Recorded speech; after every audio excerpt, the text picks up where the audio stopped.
இங்கே எல்லாரோட ஃபோன்லேயும் மோஸ்ட்லி 100ல் ஒரு 80 ஃபோனில் வந்து ஓலோ ஊபர் ஊபர் அது வந்துச்சு. ஓலோ ஊபர் வந்து நம்மளுக்கு ட்ராவல் கார் மாதிரி தான் நம்மளுக்கு இருந்துச்சு.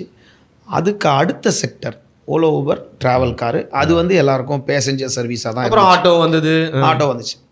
அடுத்த செக்டர் பார்க்கும்போது ஸ்விக்கி ஜொமேட்டோன்னு ஒன்று வந்துச்சு.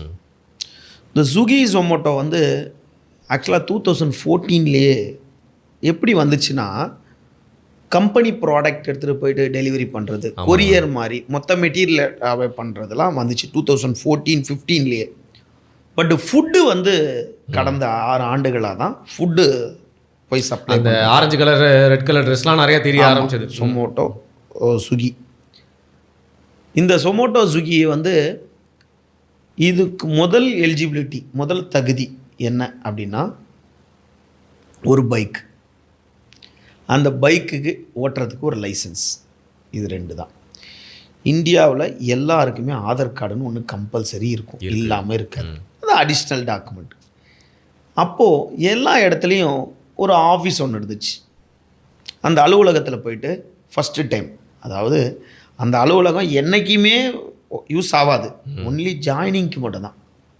அதாவது சேரும் வரை மட்டுமே அலுவலகம், ஜாயினிங் ஆஃபீஸ் மட்டும்தான். அங்கே போகிறோம், வருண் சார், என் பேர் வருண், என்னுடைய பைக் ஆர்சி புக் பாருங்கள், ஜெராக்ஸ், டியூவில் இருக்குது, ரெஜிஸ்டர் எல்லாம். எந்த ஊபர் ஓட்டுறவங்களுக்கும் 2 வீலர் ஃபைனான்ஸ் இல்லாமல் இருக்காது. 90% ஃபைனான்ஸில் தான் இருக்கும். நம்மளே 2 வண்டி வாங்கினாலும் ஃபைனான்ஸில் தான் வாங்குவோம். ஓகே, இஎம்ஐ கட்டி தான். அப்போது ஆர்சி புக் ஜெராக்ஸ் காட்டுறோம், லைசன்ஸ் காட்டுறோம். ஓகே, டீட்டெயில் கொடுங்க, உங்களோட அடிஷ்னல் டாக்குமெண்ட் ஆதார் கார்டு கொடுங்க, குறிப்பெடுத்துக்கிறாங்க. நீங்கள் ஃபஸ்ட்டு போய் சேர்ந்த உடனே நீங்கள் ரம்மி மாதிரி தான், உங்களுக்கு உடனே அள்ளி கொடுப்பாங்க. இப்போ ஒரு டெலிவரிக்கு 20 ரூபான்னும் போது உங்களுக்கு வரும். அந்த ஒரு ஆசை காட்டினோடனே உடனே நீங்கள் போய் அங்கே போய் டெலிவரி பண்ணுவீங்க. கடந்த 2-3 ஆண்டுகளுக்கு முன்னாடி பார்த்தீங்கன்னா, இப்போ வரைமுறைப்படுத்திட்டாங்க. 2-3 ஆண்டுகளுக்கு முன்னாடி பார்த்தீங்கன்னா, நமக்கே சிட்டியில் ட்ரைவ் பண்ணுறோம், நமக்கே ரொம்ப கொடுமையாக இருக்கும். நம்ம இப்படி போயிட்டுருப்போம், அவங்க ஒன் வேல வருவோம், ரைட்டில் ஏறி சுற்றிட்டு வர்றதுக்கு 10 நிமிஷம் ஆகிடும் யூட்டர்ன் போட்டு. அதுக்குள்ளே அங்கே டெலிவரி, ஃபுட்டு டெலிவரி அங்கே கொடுக்கணும். அதாவது எப்படி ஃபஸ்ட்டு எப்படி இருந்துச்சுன்னு கேட்டால், ஒரு மொபைல் ஃபோனில் அந்த ஆப்பை வச்சுட்டு உங்களுக்கு தேவையான அந்த ஃபோனை ஆன் பண்ணிங்கன்னா ஆப் வேலை செய்யும். சரி, ஆப் வேலை செய்யணுன்னா அடுத்த செகண்ட் டெலிவரி வந்துடும். டிஷர்ட்டை தூக்கி மாட்டுறீங்க, பேக்கை தூக்கி வைக்கிறீங்க, போயிட்டே இருக்கீங்க. இதில் பல வகை இருக்குது. இதை இப்போ லேட்டஸ்ட்டாக கொண்டு வந்திருக்காங்க. அல்ட்ரான்னு ஒன்று கொண்டு வந்திருக்காங்க. அல்ட்ரானா காலையில் 6 to சாயந்தரம் 6 வரைக்கும். ஓகே, அவங்க சைடில் இருந்து சொல்கிறீங்க நீங்கள்? ஆமாம், கம்பெனி சைட்லேருந்து 11 to 11 ஒன்று இருக்குது, காலையில் 11லேருந்து சாயந்தரம் 11. அப்புறம் பார்ட் டைம் ஒன்று இருக்குது, அது ஈவினிங்கில் 6லேருந்து நைட்டு 12 வரைக்கும் அப்படின்னு வரைக்கும். 11 இருந்துச்சு, 10 இருந்துச்சு. காலேஜ் படிக்கிற பசங்களாம் பண்ணுவாங்க. மனசாட்சி தொட்டு சொல்லணும், பலர் வந்து வேலை செய்துட்டு இருக்காங்க, வேலை போயிடுது, வேலை இல்லாமல் போயிடுச்சு.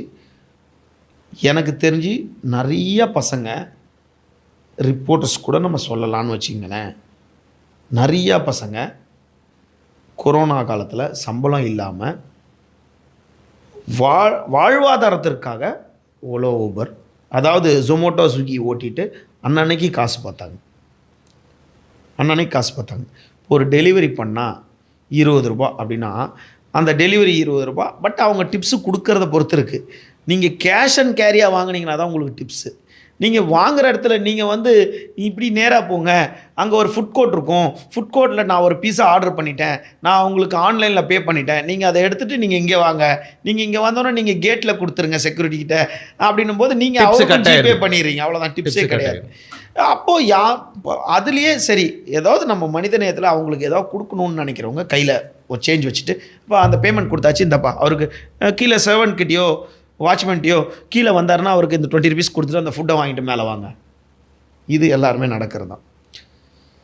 இந்த ஸ்விக்கி ஜொமேட்டோ ஓட்டுறவங்க எல்லாரும் ஃபஸ்ட்டு எல்லாரும் உள்ளே இன்வால்வ் ஆகிட்டாங்க.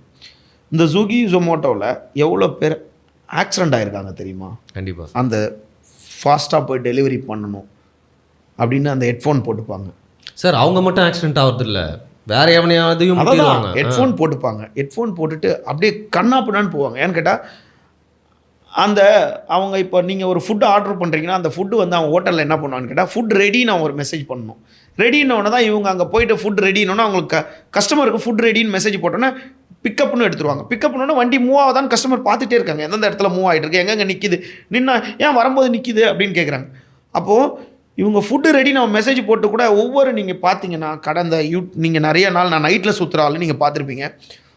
பல ஐஸ்கிரீம்ஸ் பார்லர், பல ரெஸ்டாரண்ட்டு, டேக் அவேல நிறைய இடத்துல நீங்கள் பார்த்தீங்கன்னா கும்பலாக வெளியே நிற்பாங்க. டூ வீலரை விட்டுட்டு நான் நடுவில் ஒரு ஃபோட்டோ பார்த்தேன். டூ வீலரை விட்டுட்டு அந்த டூ வீலர் ஸ்டேரிங் மேலே கால் வச்சுக்கிட்டு தூங்கி டூ வீலர்லேயே கொஞ்சம் எப்படி இருக்கிறதா கீழே விழுந்துடுற மாதிரி தூங்குறவங்க எவ்வளோ பேர் இருக்காங்க.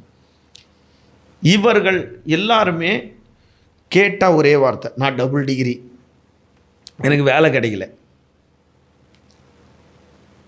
இது காரணம் இல்லை, நீ வேலைக்கு செட் ஆகலை. கரெக்டாக நீ வேலைக்கு போகணுன்னா இப்போது நீங்கள் ஒரு நிறுவனத்தில் வேலை செய்கிறீங்க, இந்த கேமராமேன் ஒரு நிறுவனத்தில் வேலை செய்கிறாருன்னா மார்னிங் 9 o'clock வரணும், ஈவினிங் 6 o'clock போகணும். இன்றைக்கி ஓவர் டைம் வந்து வெளியே யூனிட் போச்சுன்னா ஒரு 2 hours டிலே ஆகும். அப்போது இதுக்கு நடுவில் போகிற இடத்துல கெஸ்ட்டுக்கிட்ட லேட்டாக போகும்போது கெஸ்ட்டுக்கிட்ட கொஞ்சம் மூஞ்சியை காட்டுற மாதிரி இருக்கும். கொஞ்சம் டிலே ஆகிடுச்சுன்னா இல்லை சரியாக வரலை அப்படின்னா எடிட்டோரியல்லையோ இல்லை நிறுவனத்துலேயோ அவரை வந்து கடுமையாக கொஞ்சம் திட்டுறாங்க. இல்லை அதை வந்து திட்டக்கூடாதுன்னா என்னுடைய வேலையை நான் சரியாக செய்யணும். நான் வந்து ஸ்கூல் பையன் மாதிரி எதுக்கு லேட்டு அப்படின்னா வண்டி பஞ்சர் ஆகிடுச்சு, பஸ் இல்லை, அம்மாவுக்கு உடம்பு சரியில்லை, எனக்கு வந்து பஸ்ஸுக்கு காசு இல்லை. இது போன்ற விஷயங்களில் நீங்கள் இதுக்கும் படிப்புக்கும் சம்மந்தம் கிடையாது. நீ எவ்வளோ படிச்சிருந்தாலும் நீ ஒரு நிறுவனத்துக்கு கீழே வேலை செய்யறதுக்கு உன்னால் முடியலன்னா படிச்ச பேசலாம், வேஸ்ட் பொறுப்பு. அப்போது நான் ஸ்விக்கி ஜொமேட்டோ ஓட்டுறவங்கள எனக்கு தெரிஞ்ச ஒரு பெண் கொரோனா காலத்தில் நானாக கூப்பிட்டு நிவாரணப் பொருட்களை கூப்பிட்டேன். காரணம் என்னன்னு கேட்டால் தன்னோட குழந்தைங்களை வச்சுக்கிட்டு அந்த பொண்ணு ஸ்விக்கி ஓட்டிகிட்டு இருந்துச்சு. உடனே கூப்பிட்டு, அம்மா இந்தாம்மா, தெரியாதவங்கள கூட கூப்பிட்டு இருந்தம்மா, என்னம்மா ஸ்விக்கி ஓட்டுறேன், இந்தாம்மா, ஏன்டா நம்மளுக்கு நிறைய பேர் கொடுத்தாங்க நிவாரணப் பொருள் எல்லோரும் கொடுக்கறதுக்கு, நாங்கள் எடுத்துகிட்டு போங்க அப்படின்னு நம்ம அவங்களுக்கு கொடுக்குறோம். அந்த ஒரு குறுகிய காலத்தில் அந்த குவாரண்டைன் டைமில் என்ன பண்ணாங்க, இந்த டைம்லேருந்து இந்த டைம் மட்டும்தான் ஸ்விக்கி ஓட்டணும் அப்படின்னு சொல்லிட்டு இருந்தாங்க. இப்போது இந்த கல்ச்சர், இந்த ஸ்விக்கி ஜொமேட்டோ, இதனால சேர்த்துக்கோங்க. ஆமாம், அடுத்து ரேபிடோவுக்கு தான் வரேன். இந்த ஸ்விக்கி ஜொமேட்டோன்றது வந்து இந்தியன் கம்பெனியும் கிடையாது, சேர்க்கும் போது அவங்களுக்கு நிறையா கொடுத்துட்றாங்க. ஒரே ஒரு கேள்வி தான், ஸ்விக்கி ஜொமேட்டோ ஓட்டுறவங்களுக்கு சகோதரர்களை நான் எந்த தொழிலையும் கேவலமாக பேசவே இல்லை. முதல் புரிதலை தப்பாக இருக்கக்கூடாது. இதில் பாதிக்கும் மேற்பட்டவர்கள், பாதி பேர் மட்டும்தான் வேலை இல்லாமல் இதுதான் வேலைன்னு ஓட்டுறாங்க. தன்னால் ஒரு ஹெச்ஆருக்கு கீழே வேலை பார்க்க முடியாது. காலையில் 9 மணிக்கு போக முடியாது, நான் 6 மணிக்கு கிளம்ப முடியாது, 7 மணிக்கு குளிக்க முடியாது, 8 மணிக்கு சோறை கட்ட முடியாது, யாரும் கொஸ்டின் பண்ண 9 மணிக்கு நான் கூட்டிட்டு போய் கொஸ்டின் பண்ணுறது இப்படியே கொஸ்டின் பண்ண முடியாதுன்னா சாப்பாடு லேட் ஆகிடுச்சுன்னா அவன் ரிமார்க் போடுறான்ல, அங்கே வந்து மாட்டிக்கிறான். அப்போ இங்கே ஏன்டா நீங்கள் உயிரை கொடுத்து வேலை செய்வேன், வேகமாக ஓட்டி, அதாவது வடிவேல் சொல்கிற மாதிரி லாரிக்குள்ளெல்லாம் விட்டு ஓட்டிகிட்டு வந்தனே அப்படின்ற மாதிரி ஓட்டிகிட்டு போனாலும் உனக்கு அந்த ஸ்விக்கி ஜொமேட்டோக்காரன் தூக்கி ஒரு அவார்டை கொடுத்துட போகிறதில்ல. அதே சாட்டர்டே உனக்கு ரேட்டிங்கை பார்ப்பான், உனக்கு ரேட்டிங் ஜாஸ்தியாக இருந்துச்சுன்னா எக்ஸ்ட்ரா ஒன்று தருவான். இந்த ஸ்விக்கி ஜொமேட்டோவில் எவனுமே 5 years 10 years ஓட்டினவன் கிடையாதுங்க. 120 பேர் தாங்க, மீதி பேர்லாம் இன்றைக்கி வருவான், அடுத்த வாரம் போயிடுவான், தாக்கு பிடிக்க மாட்டான். இதில் எந்த வேலைக்கும் போவாத, அதாவது 2 குழந்தைய வச்சுருக்கேன், நான் ஒரு நிறுவனத்தில் வேலை செய்கிறேன், என்னோடய நிறுவனத்தில் எனக்கு சம்பளம் 18,000 தான், என்னோடய வீட்டுக்கு கமிட்மெண்ட்டு பத்தலை, என் குழந்தைய இப்போ நான் ஸ்கூலில் சேர்க்கணும். அப்போ நான் ஈவினிங் என் ஆஃபீஸ்லேருந்து 6 o'clock வந்துட்டு வீட்டுக்கு போய் ஃப்ரெஷ்அப் ஆகிட்டு நைட்டு ஒரு 11 மணி வரைக்கும் நான் வந்து ஜொமேட்டோ ஸ்விக்கி ஓட்டுறேன் அப்படின்றவன் தன்னோட குடும்பத்துக்காக உழைக்கிறான். எக்ஸ்ட்ரா உழைக்கிறான். அவன் குடும்பத்தை அவன் தான் இங்கே பாராட்டணும், அவன் எந்த வேலை இருந்தாலும் செய்வான். ஆனால் இந்த ஸ்விக்கி ஜொமேட்டோனால அவனுக்கு எந்த வித சேவும் கிடையாது. போகும்போது டக்குன்னு ஒரு வேகமாக போகும்போது கால் விழுந்து இடது கால் உடஞ்சிச்சுன்னா அந்த வேலைக்கு போக முடியாது, இந்த வேலைக்கு போக முடியாது. சார் என்ன சார் கால் உடஞ்சிச்சு, அப்போ என் லஞ்ச் வராதா அப்படின்னு ஒரு பையன் சொல்கிறான், அந்த தம்பி கீழே விழுந்து இந்த இடம் ஃபுல்லாக தையல் போட்டிருக்காங்களாம். ஆனால் நான் ஒரு நர்ஸு, நான் அதை நான் பார்த்தேன், ஆனால் எனக்கு இங்கே யாருமே கிடையாது, ஆனால் நான் வெளியே போய் சாப்பிட முடியாதுன்னா எனக்கு ஃபுட்டு தையலோடு போய் ஃபுட்டை கொடுத்தானா, என்ன நான் லேட்டு அப்படின்னு கிடைச்சேன், கீழே வந்து தையல் போட்டுட்டு வந்தேன் அப்படின்னா. இந்த மாதிரி இவன் எடுத்த வேலையை சிறப்பாக பண்ணிட்டான், அவ்வளோதான்.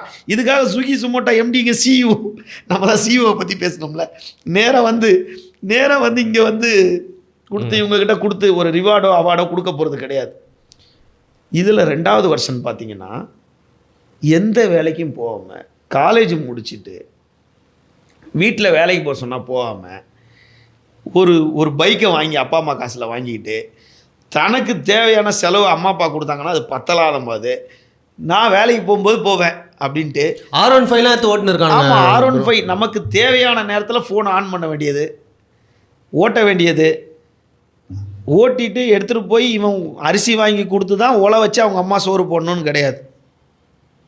கரெக்டுங்களா? இன்னி வரைக்கும் பல வீட்டில் பெற்றோர்கள் அவங்க சுயமான வருமானத்தில் தான் வாழ்கிறாங்க. செல்லப்பிள்ளை.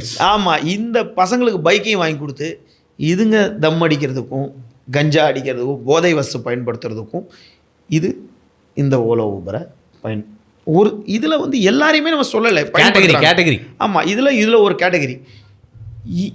அவங்களா இருந்தாலும் இவங்களா இருந்தாலும் யங்ஸ்டராக இருந்தாலும் ஓலோ ஊபருக்கு வந்தவன் திரும்ப வேலைக்கே போக முடியாதுங்க. ஏன்னு கேட்டால் தானே ராஜா எப்போ வேணால் எந்திரிப்பேன், நான் 12 மணிக்கு ஏஞ்சி பல் தேய்ப்பேன், 1 மணிக்கு பார்ப்பேன் என் கையில் 100 ரூபா இருக்கா, ஹோட்டலில் போய் டிஃபன் சாப்பிடுவேன், அதுக்கப்புறம் ஏஞ்சி ஃபோனை ஆன் பண்ணுவேன், 3 மணிக்கு சாயந்தரம் வருவேன், 3 மணிக்கு தான் நான் வந்து வெளியவே கிளம்புவேன், சூரியன் என் மேலே படவே படாது, அதுக்கப்புறம் ஏஞ்சி ஓலோ ஊபர் ஓட்டுவேன், 7 மணி வரைக்கும் ஓட்டுவேன்.